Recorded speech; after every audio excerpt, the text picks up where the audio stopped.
დიდი ბრიტანეთი, კანადა, ესპანეთი, შვედეთი, შვეიცარია, გერმანია, საფრანგეთი, ჩეხეთი, იტალია და EUTO-ს წევრი კიდევ 28 ქვეყანა ქართულ ოცნებას პოლიტიკური პატიმრების დაუყოვნებლივ გათავისუფლებისკენ მოუწოდებს.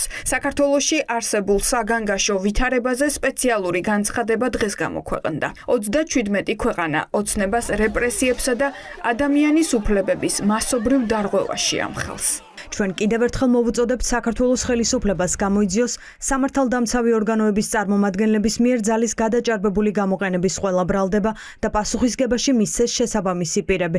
ჩვენ მკაცრად ვგმობთ ცნობილი ქართველი ჟურნალისტის მზია ამაღლობელის 2 წლიანი პატიმრობის არაპროპორციულ განაჩენს და რამდენიმე მომიტინგესთვის ბოლო პატიმრობის განაჩენებს. ჩვენ მოვუწოდებთ საქართველოს ხელისუფლებას დაუყოვნებლივ გაათავისუფლოს ყველა უსამართლოდ დაკავებული.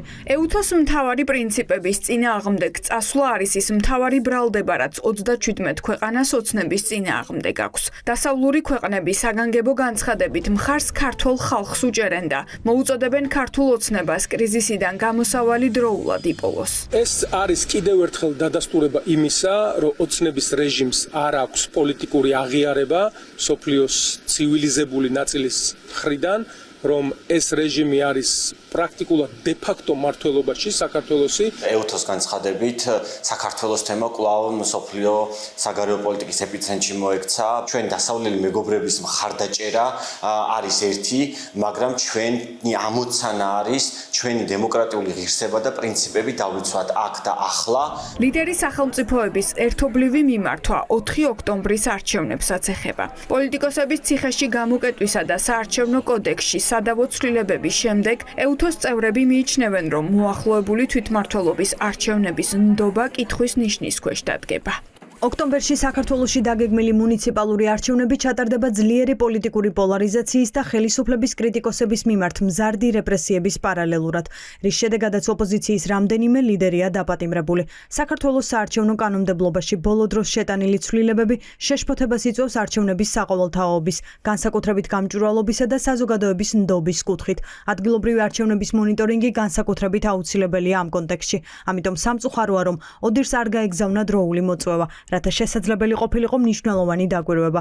ეს განცხადება ოპოზიციისთვის დასტურია, რომ ოცნებამ EUTO ოდირი ვადების დარღვევით სპეციალურად და მხოლოდ ფორმალურად მოიწვია. განცხადებაში კიდევ ერთხელ დასტურდება, რომ 4 ოქტომბრის არჩევნებით ვერ მოხდება ამ ქვეყანაში ვითარების ნორმალიზება იმის ფონზე, რომ ყავს პოლიტიკური პატიმრები, იმის ფონზე, რომ მიმდინარეობს პოლიტიკური რეპრესიები. კიდევ ერთხელ დადასტურდა აგრეთვე, რომ EUTO ამ დე-ფაქტო არჩევნებსაც უყურებს როგორც პოლიტიკურ პროცესს. თუ ხელისუფლება არ ითვალისწინებს ამგვარ მოწოდებებს, რა თქმა უნდა, ეს წითელი ბარათების რაოდენობა შეზღუდულია და საბოლოო ჯამში ამოიწურება.